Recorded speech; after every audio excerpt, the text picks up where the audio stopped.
Hi, what's going on? Back for another quick little short video.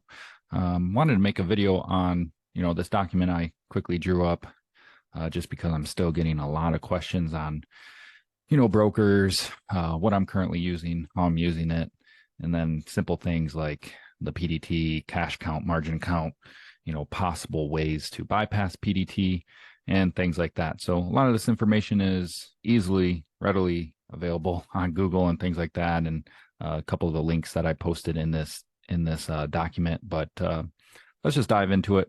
It should be short and sweet, answer a lot of questions in a quick little video, and then we'll see what I come out with next. So, anyways, it's the information below. Obviously, just my viewpoints.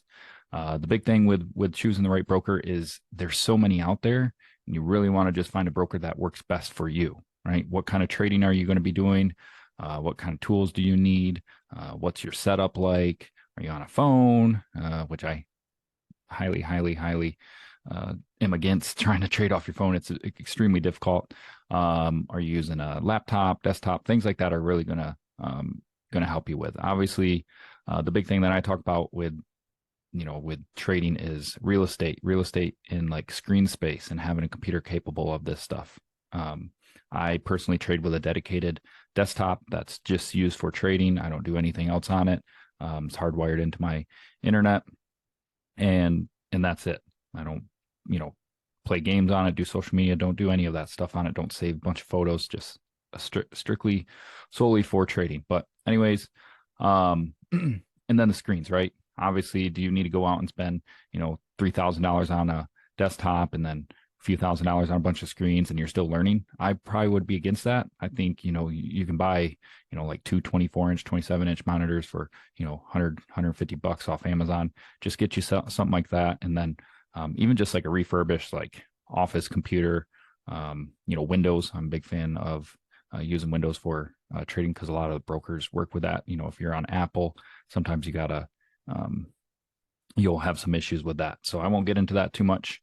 But you don't have to have a crazy setup. Then once you start making money, you can slowly increase, your screens and your computer and things like that. But anyways, let's just start with, simple things like PDT, cash margin, and then I can dive into the broker. So PDT, like I said, this rule only applies for US citizens only. So if you're in Canada, you're out of, you're in Europe or something like that, this information is really not going to affect you.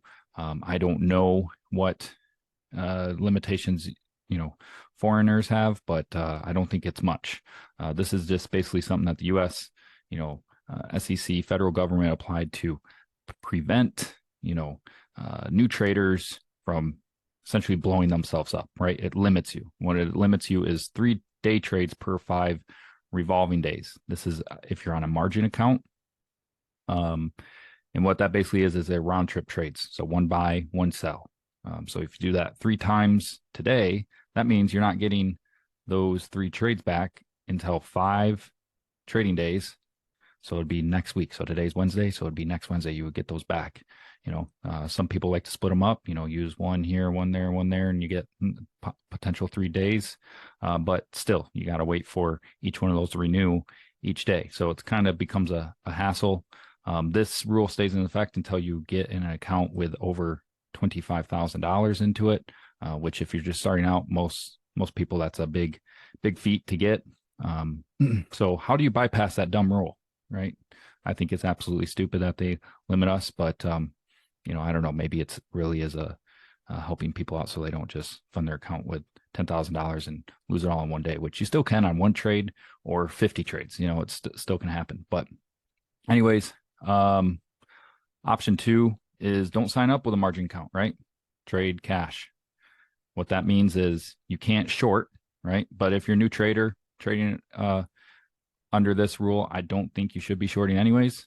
Most of the time, shorting is a little bit more of an advanced strategy. So if you're new to trading, I won't even worry about that. But you could go on cash count, and basically what that means is you get to trade with the amount of cash that's in your account, unlimited, right? So say you put $5,000 in there and you go trade a stock that's $1 and you buy 1 share of it. That means you can trade that how many more times? 4,999 more times. So you could have that many trades in one day. So that's a lot. But obviously, once it's out, it's out. So say you're trying to buy, you know, a $5,000 stock, you can only buy one share of that because that's your limitation. You don't have margin. They don't give you any leverage. But keep in mind, most cash accounts have a clearing time. What that means is if you use, say, $2,500 of that money today of a $5,000 account, that means tomorrow when you wake up, you're only going to have $2,500 to trade with because most of them is a 24-hour clearing schedule.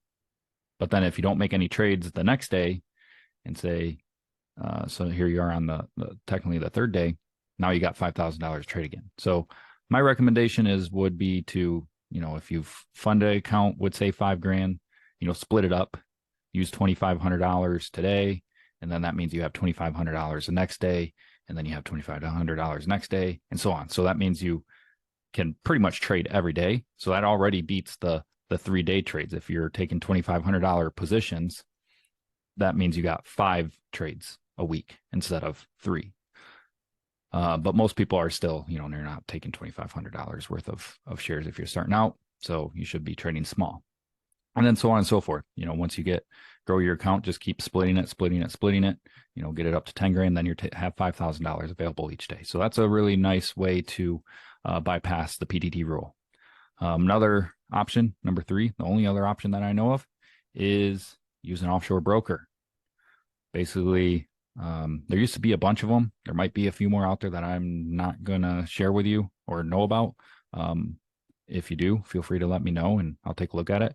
But using an offshore broker does not have to follow the United States rules. So it does not restrict PDT, but usually an offshore broker, they're going to have trading fees. Right? A lot of these brokers that we're going to go over, you'll see that they don't have a lot of, trading fees because that's like a new thing that kind of happened a few years back. But if you're going to use offshore broker, you better expect that it's going to cost you per buy, per sell, and probably a monthly platform fee. But hey, you got to pay to play. And that's the thing. Once again, if you're just starting out, I don't recommend going this route because then you're going to, be worried about fees and all that stuff. And that's going to keep you in trades. You're going to be like, well, it cost me $5 to enter. So I need to hold till here. And then it's cost me $5. And there you go. You're going to start trading with your P&L and the fees instead of actually trading the stock. This broker is really good to use. I used them for a while when I was doing a small account challenge. If you want to do something like that, where you want to grow a small account, which is a really big pain in the butt, you can do that. So I used them. I think it took like $1,900 to $28,000, and I think it was like 30 days or something like that. And then I turned it off. I still have it, but it's not funded. So just because there's no sense of, if you're above $25,000, why are you paying fees? It beats me why people do. I understand there's some good stuff with shorting on some different brokers, but you got to pay for it. But if you're solely a bear or not a bear but a bull, I don't know why you would be paying for a brokerage that charges you fees.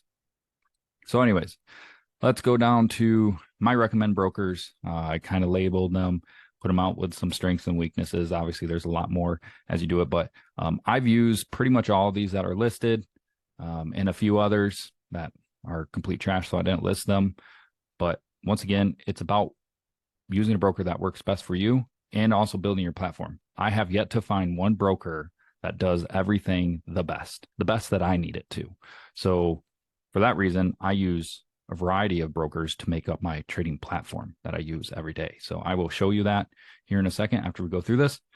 But keep in mind, you don't have to, if it's not working for you, switch. Don't sit there and suffer. You don't have to do that with so many options.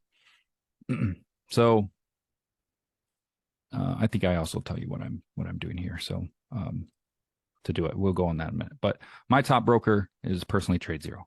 TradeZero is right here.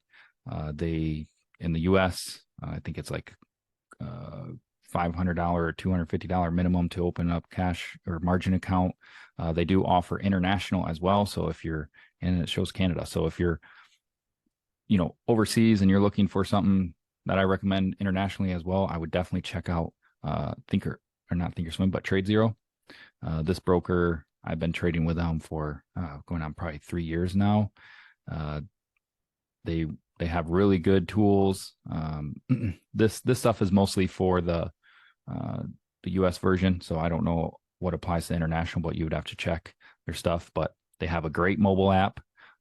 Mobile apps are pretty vital, in my opinion, to have, not necessarily trade off from, but if your internet goes out or your computer shuts off or something happens, you can quickly, if you're in a trade, which it does happen, it is going to happen.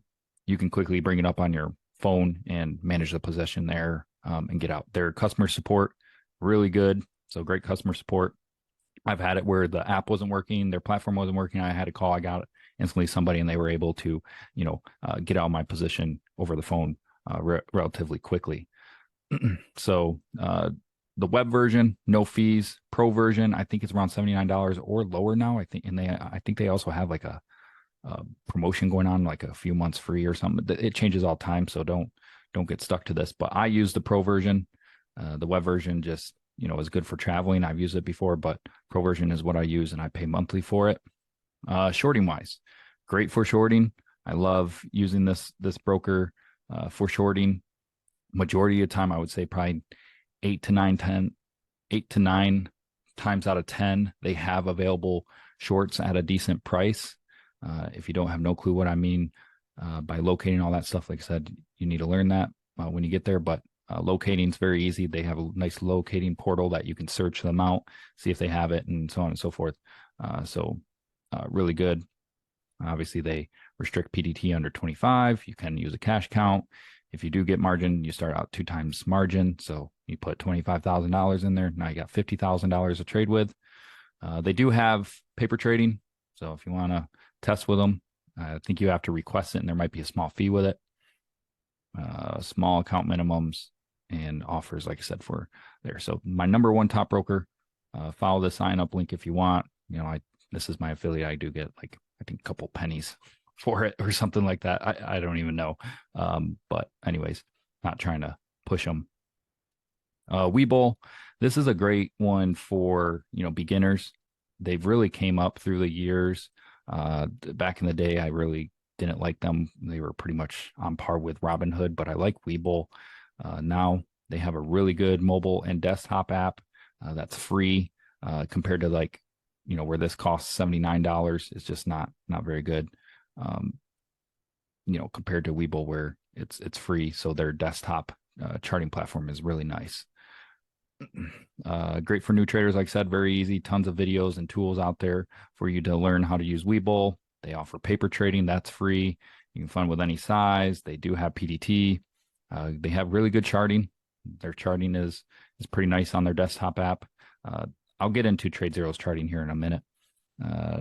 Not the best shorting, right? They don't really have too many locates. So if you're a bull, you're going long, they're great broker to use. No trading fees. This site is the problem. I've heard their customer support is kind of a pain in the butt to work with. I have no personal experience with it. I've used them, but I haven't ever had to reach out to customer support. And right now, they're only USA only. So if you're international, they're not going to work for you. Next is good old TD Ameritrade, which I think they were just bought out, Schwab or something. I don't know. Don't quote me on that. But TD Ameritrade is just the clearing firm. They have a platform. It's called Think or Swim. This is actually a charting platform and their trading platform. This is what you're going to want to download and use after you open up a TD Ameritrade account. Once again, really good beginner broker. No fees, no monthly fees, nothing like that. Really one of the best brokers for charting. Worse for shorting, right? Don't try to get a TD or Ameritrade Think or Swim account and expect to be able to short unless it's like a large cap blue chip stock. No account minimum, has paper trading for free, offer same margin, no PDT, can use cash count, horrible customer service. I mean, it just takes forever for them if you open up a support ticket or use their chat platform. I haven't ever tried calling them, but it's just seems like a pain in the butt with them. And once again, USA only from what I've heard. So international won't be able to use it. So here we are. The last recommended broker is CME Light Group. This is the one that I recommend for bypassing PDT or using as an offshore, right? Offshore broker, no PDT rule. When you go to their website, it's going to tell you blah, blah, blah, some regulation. Just click accept. continue website, and there you go. You can sign up. Let me go through the other ones. There's Webull, you can boost your APY. So, but usually you sign up, you can get some free stocks with them, and then TD Ameritrade, here you are, just sign up, and then you can search their Thinkorswim platform. But anyway, CMEG, this is the one. Amazing for shorting. Once again, CMEG is the clearing firm. They offer two platform choices, DOS and Sterling Trader. Both of them have their own fees, so they are expensive fees. Expensive fees, up to 6 times margin. So what's nice is, say you put $2,500 or $5,000 in that account. Now you get 6 times leverage on top of that. So you could be trading, with a pretty big account, which could be scary if you're new. I want to recommend it, but you won't be limited. They do have paper. They have account minimums, great customer support, even though they're, out of country. Their email and their phone support has always been top notch that I've dealt with them. It works for both U.S. and non-U.S. residents, and not easy for beginners to set up, right? DOS and Sterling, keep in mind, this is going to be your charting. This is going to be your trading platform. They have so many, customizable tools and settings in their charts and in the broker that if you're super new, your head's going to be spinning. So I would just be, not saying you can't research and figure it out, but these two platforms are allow very, very, very good customizability. But as an advanced trader, most more advanced traders are going to be using this stuff, but they understand the platforms and how to set that stuff up. But if you're just jumping into the boat and your sole purpose is bypass PDT, this might make you hate your life as soon as you start trading. I personally would start with one of these, first, and then once you start being consistent on that, then maybe, if you're limited by PDT, then this is the route you would want to take. Obviously, I say I have experience with, this should say E-Trade, and Robinhood as well. I don't know why AutoCheck's doing that, but E-Trade removed. I used to use their E-Trade Pro software. It was really nice, but they kind of stopped support on it. Like I said, went to crap ever since. Robinhood, I'm going to stand behind. It's just biggest joke. They're charting on their phone. All that stuff is just like a graph. It's, I don't know. It's garbage. Obviously, you heard of all the trading limitations they did during the meme time with GameStop and all that stuff. So I'm not really supporting that broker. So I'm not going to get into that too much. So anyways, my platform and what I currently use and do. So right now, I personally use TD Ameritrade, Thinkorswim for my charting, right? Only for my charting. I don't trade through them. I think I have like 50, 60 bucks in here that I just have in here to keep it open. I can still paper trade with it. They have a nice on demand, which is pretty much their replay option. So you could come in here, type in a stock that ran a couple days ago and then sit there and trade it like it was trading on that day and practice with it, like paper trade it. I used to sit here on the weekends and do that with a lot of different stocks. And that's just something that I was doing to, teach myself during the weekend when the markets weren't open. So really good charting. I love it. I'm not going to get into a huge, explanation of it yet. I might do Thinkorswim specific video next on, just setting it up and kind of how I use it and what indicators and stuff I use. But I do that. And then I also use my Thinkorswim, right? Or not Thinkorswim, but my TradeZero. So what I mean by building a broker is, see how I just kind of have these two set up. So I just kind of set them up. I have my level 2 set up. This is how I execute my trades. And this goes alongside the actual trading platform that I'm, using for my charting. So, like I said, I built a broker that works for me. A lot of these brokers, you can move them around. You can have these windows pop out like that. So if you want to use Webull as your charting and use TradeZero as your clearing your trading firm, that's fine. You can, like I said, build something that works best for you. I think Thinkorswim's, their level 2 and all that stuff is completely trash. And I don't like the layout and all that stuff compared to the information that I get on Thinkorswim. Some people like Sterling stuff. So you could use Sterling's level 2 and then use this for charting. I mean, build it and get something that works for you. practice with it, and then slowly increase your shares and your trading, all that stuff from there. So anyways, like I said, short and sweet video. Just wanted to put something out there for everybody, instead of having to read that document and getting asked a million questions all the time. So I can just send you a video now. But if you have any other suggestions or ideas you want added to the next video, let me know. I love doing these and helping everybody out. So have a great rest of your day, and we'll see you back in the chat room.